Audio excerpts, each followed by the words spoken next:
Welcome to Starfield Explorers, the podcast where we dive deep into Bethesda Game Studios' most ambitious RPG of all time. My name's Antonio, aka Hypecaster. You can find me and the rest of Team Megadads at megadads.org or search for us, Megadads, on YouTube. I'm joined by my very best bud, my co-host, my life partner, Clay W. Howard. What's up, partner? What's up, partner? Howdy. Me and this man hold hands. If we're near each other in person, we hold hands. That's how close we are. I'm also joined by the navigator himself, king of the cosmos, guru of galaxies, far and wide, David L. Jones. David, how are you? Pretty good, despite the fact that you don't know my middle initial. I'm doing pretty good. I don't know your middle initial. Is it J? No. Is it L? I thought you were a Leslie. David Leslie Jones. Let's not He get looks like a sidetracked. Leslie. Let's not get All right, let's not get sidetracked. You're right. If you're new to the show, welcome and thank you for listening. Every episode, we discuss a focused topic and do a deep dive into one aspect of the game. So, long story short, here we keep it short and sweet. We are coming to you 34 days prior to the launch of Starfield. We are just around the corner. A month flies like that, guys. We're going to be there before you know it. We have a very special topic to discuss with you today. But before all that, you know what we like to do here? David, engage the hyperdrive. It has been engaged. I am a robot. I am engaging. I think you'd make a good robot, David. You're welcome. You're very like monotone most of the time. You don't really have emotions, you know?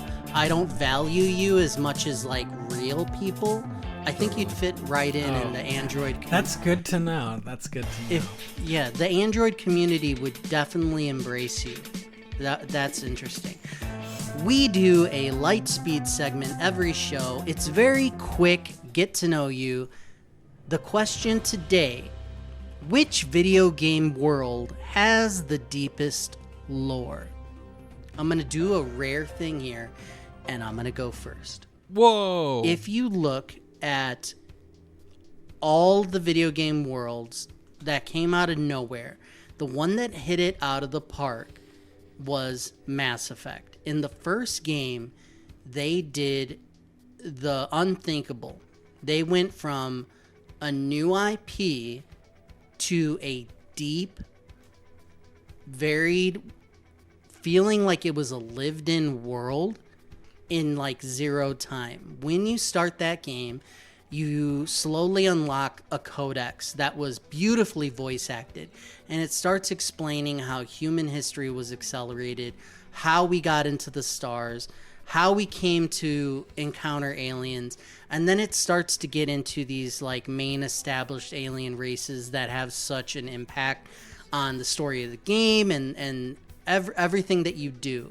They end up being like members of your team and all this, and it all culminates in such a fantastic experience because widely regarded, the characters in Mass Effect, as you gain them and know them and have them be part of your crew game to game to game, at the end it's like, I care about these people, their race and their like whole background of their history, and like affects who they are and how they've interacted with me over all these games, and it's just fantastic. It's hard to do, to go from zero to one of the most beloved lived in like worlds, and I believe that the Mass Effect universe should go on. It's one of my favorites. It has some of the favorite races in history. I like how they explained how we get to where we are, like in the, future, like, oh, we got to the edges of the galaxy or whatever the hell. I liked it. I thought it was great. I thought it was well delivered, and they get you there quickly. I was invested super quick, and I think that if you go and you research, there's all this stuff about the culture of I think it's the Saurians, the Krogans, like the Gat, like all I forget the robot people. Like there's all sorts of cool things going on, and they talk about history, they talk about the aliens and the cultures, they talk about the technology and how is this thing on your arm all of a sudden becoming a blade. For me, it's Mass Effect. What do you think, Clay? What video game world has the deepest lore? Actually, can I let David go first? David, Clay is not ready. He's not. No, I'm ready. I just want to know what he picks first before I decide on mine. Because it's going to influence you. You poser. Correct.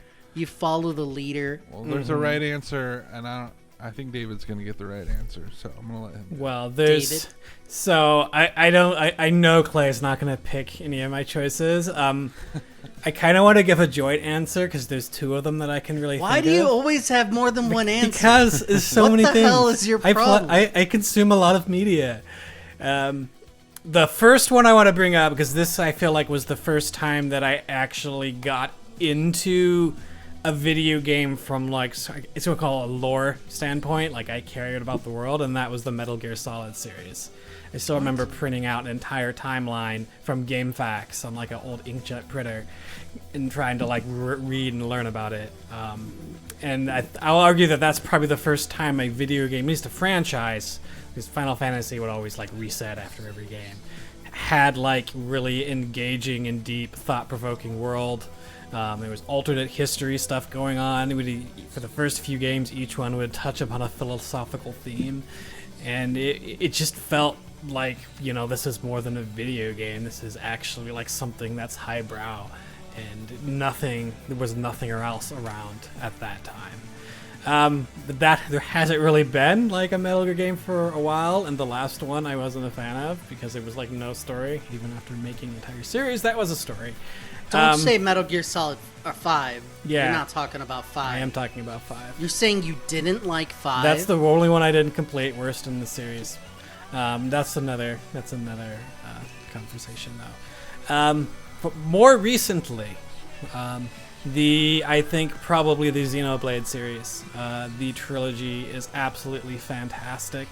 The plot twists in the third act of each one are always completely out of left field. And the lore, I think, is absolutely incredible. It's really hard for me to talk about because the series is so based upon like these twists and whatnot, and I don't want to ruin it for everybody. But I can't think of any other recent video game story that has been as fantastic as the Xenoblade Chronicles series. It's absolutely astounding, has something to say, philosophy, characters you absolutely care about. Please play it. They don't sell enough. Yeah, I got into Xenoblade with 3, and we both played it, and you finished it. I didn't. But you're right. Like, when I got into the game, I really did my research and went back and figured out, hey, what happened in the other games and the series and all that. And it was worth it. And when you do uncover those twists, you're right. It's something. There are things that I just did not see coming. Yeah, there's jaw-dropping moments through all 3. I don't know if it's the JRPG like thing about it, because they tend to have like some really cool story beats. I agree with what you said as far as when they have a timeline in games where it's like, hey, we've thought out history and here's what happened here and here and here. When that is in any game, I love it. I love it. It's like, here's how they explain this universe and what happened, especially if it's the alternate history stuff, like you say. Oh, here's what happened. They do this in Atomic Heart because it's based off like an alternate history where like the Soviets like basically gained the upper hand in technology and all that. And they have this really cool segment right at the beginning of the game where it like goes through a monument and it's all the years and what happened in those years that shaped the game world. Prey by Arcane did this amazingly and explained like how the human race got into space and what we built and why and all this technology stuff. Every game, I love it. I do have to ask why are you this. going again? It's not your turn. Why are you talking right now? You just went I didn't go yet. And now you're going again. I didn't go yet. Oh. I didn't go yet at all. So now you are going. Is this your answer? I mean, it could be if you want. I have a question for David about the Metal Gear Solid stuff.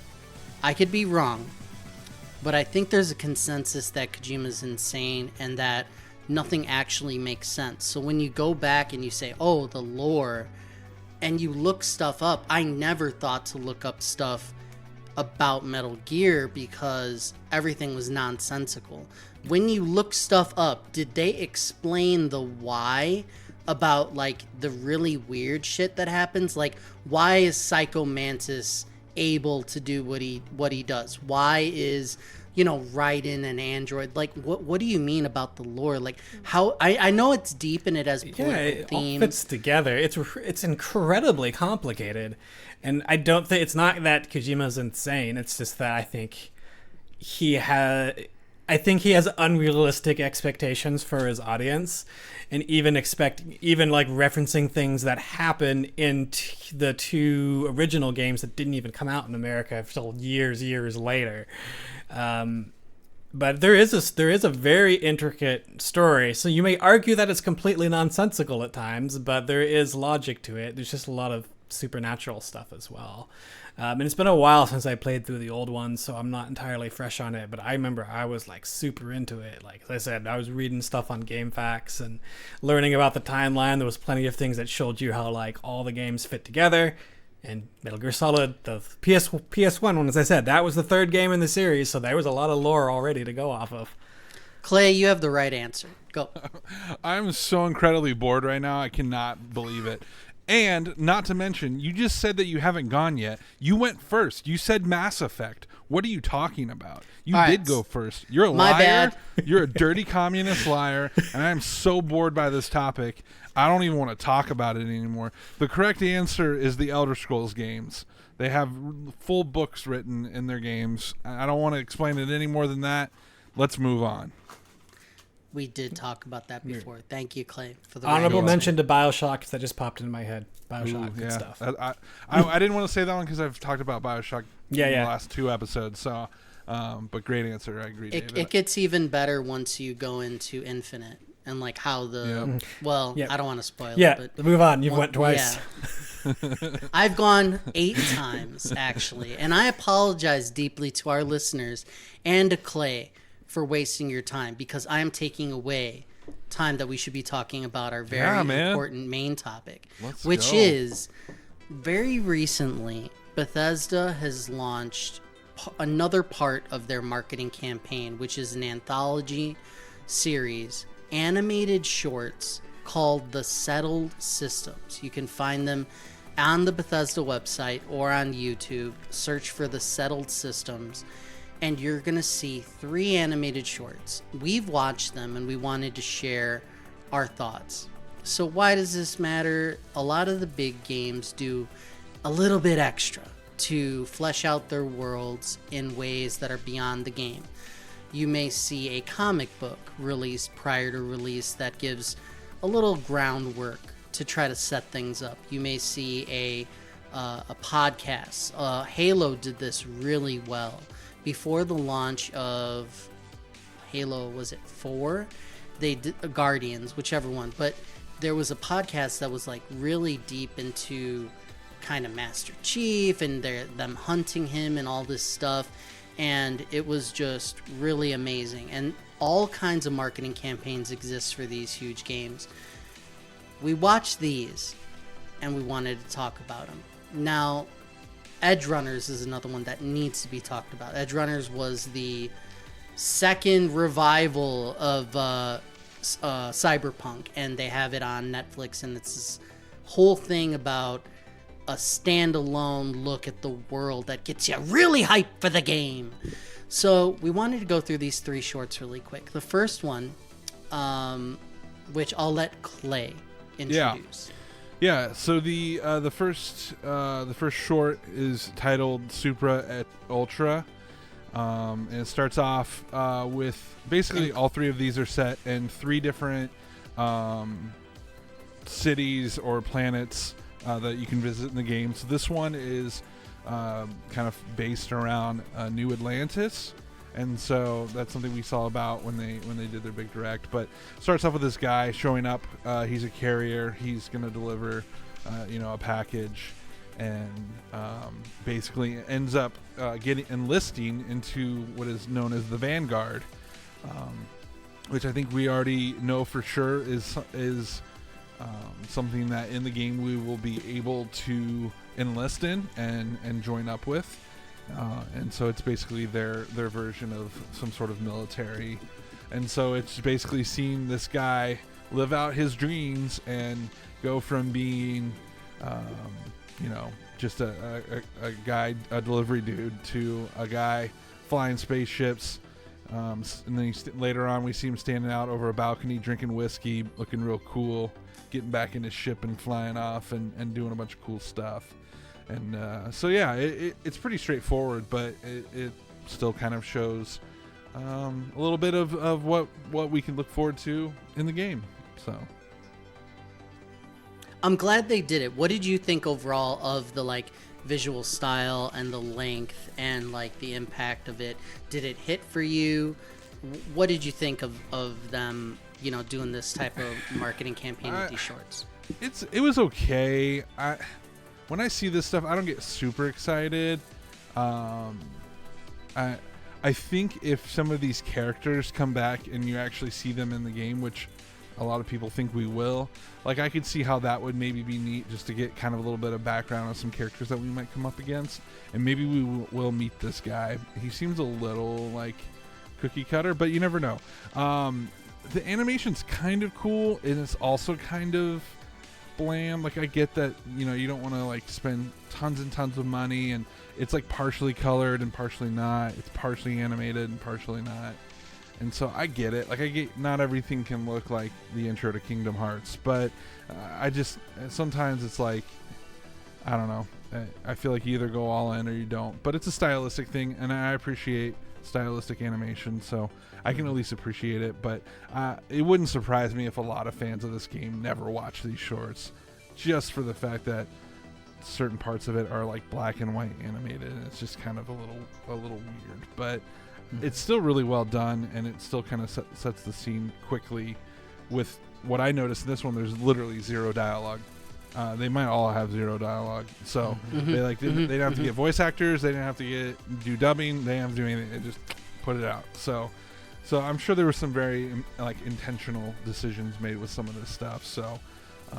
But honestly, right now, I'll take this over nothing, because right now we're not getting anything. After that big direct, they kind of went quiet. So at this point, we'll take anything we can get, I'm going to agree with you 100%, and I'm going to say the way you said it was perfect, because it's if you're going to do it well, right? I don't know who created it. Some people online were talking about, was it in-house, did they outsource it, etc. There's no links or anything like that about who did it, but to me, I've seen other examples of this type of thing done that are way better, way more interesting, way more deep.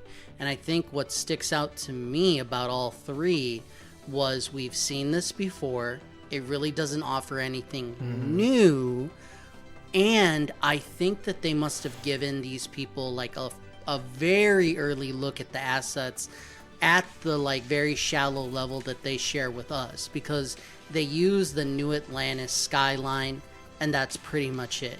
They do show some dog fighting, and ships can be kind of generic, but they show some of that, and then they also show the interior of what a very luxurious living space could be. The one thing I did like about it was this is about let me fight to earn, and let me get a better status and a better living space. And if that plays out in the game, that would be super cool, honestly, because when I saw him this character worked his way up to the capital's elite, is how the description of the video puts it. That's cool. I like that. That's what I would want to do. Now, I know that David's not the biggest fan of this whole marketing aspect at all, and I wanted to hear from him about it. What do you think, David? Yeah, I mean, I'm glad you reiterate some of the stuff you said. I did like the animation style. I do think that's neat. I'm with Clay on that. I don't care that it goes black and white. That was actually, I think, one of my favorite parts when it just randomly went black and white. It's like, oh, that's cool. But yeah, there's no dialogue. There's no narration. And to me, these were kind of billed as like discover lore. We're talking about lore today, but I didn't really feel like I learned anything at all from these.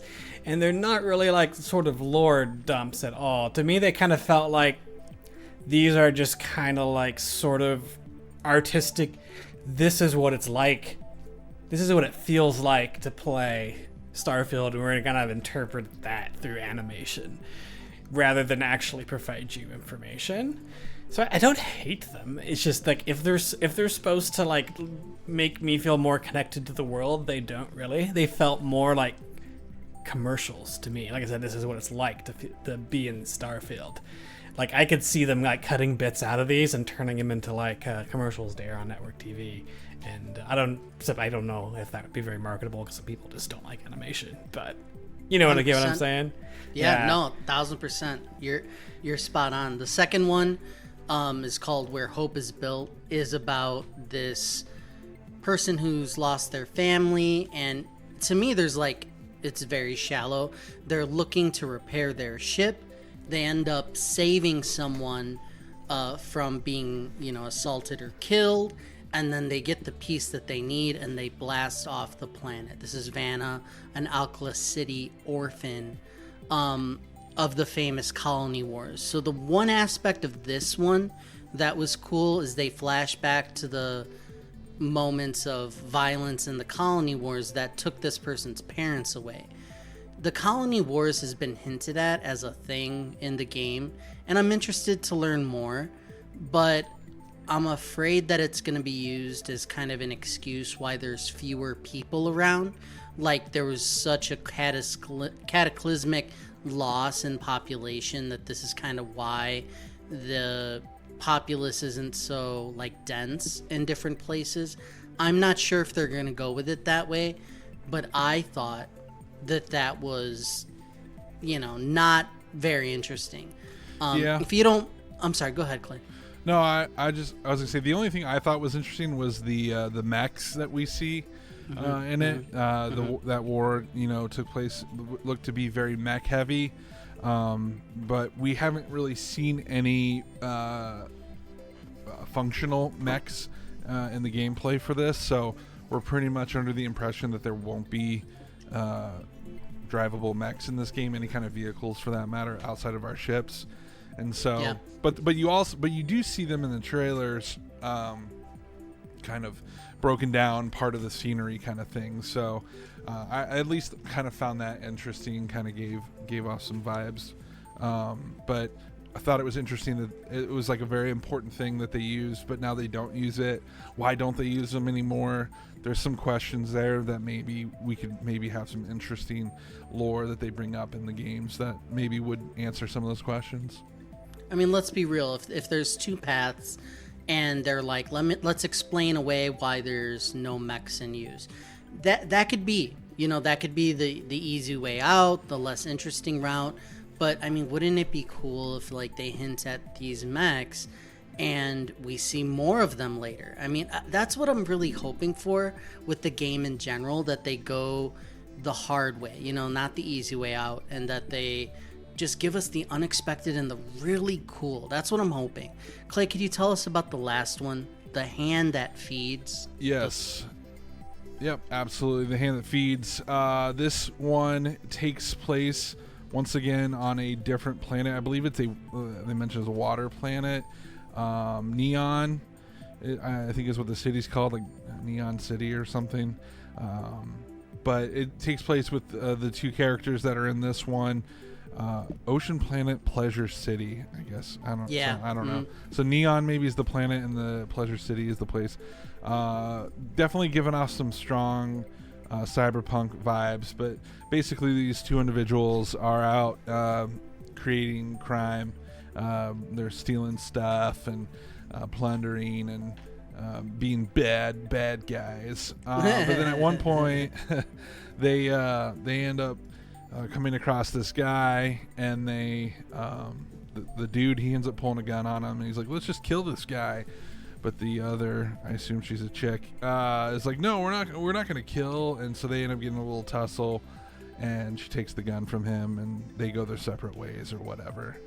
But by doing so, at the end, I assume it's a she, this girl Ada is forced she's not forced. She saves this guy, bringing her an exciting new opportunity, but at what cost?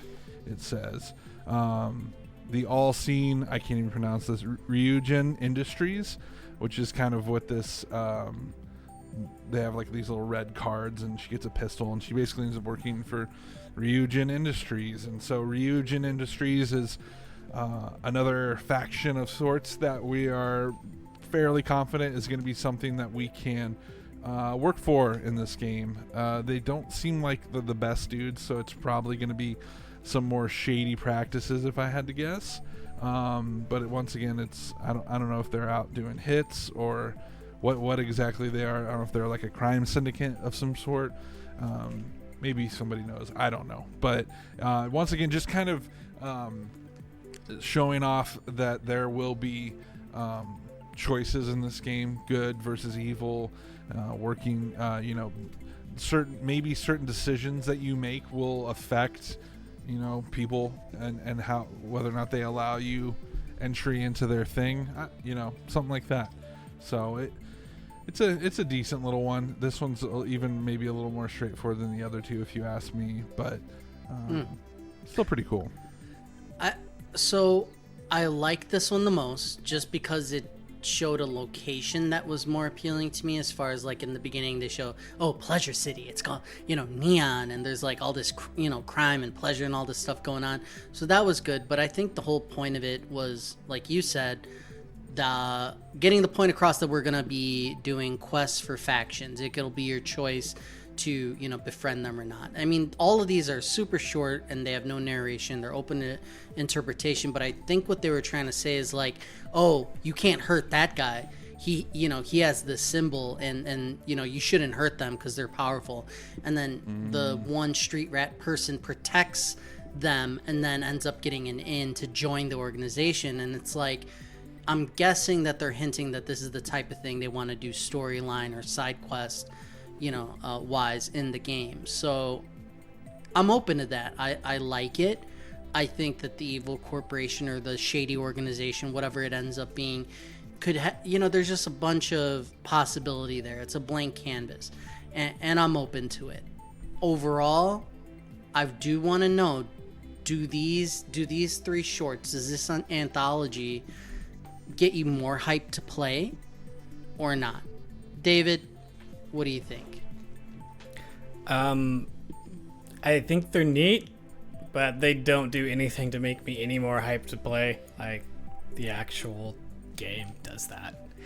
But they're fun. I like the animation, but it was more of just like, that's a cool thing I watched. That was it.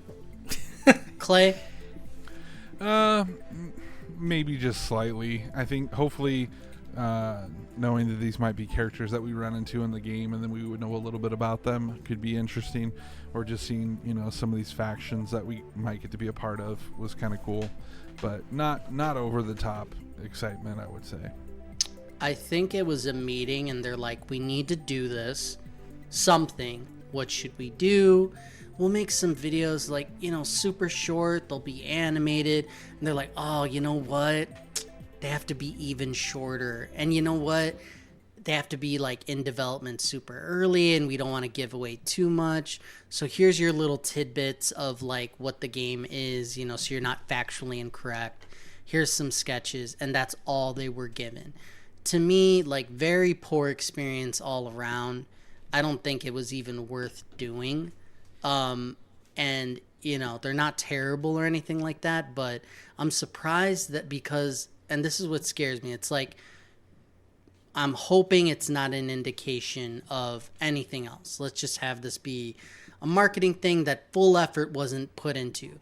But what's giving me lots of hope for this game is if I just tell myself, man, they really tried, like behind the scenes, like they've been keeping things under their hat, close to the vest, like they're gonna surprise us. And when I think about that, I get super hyped.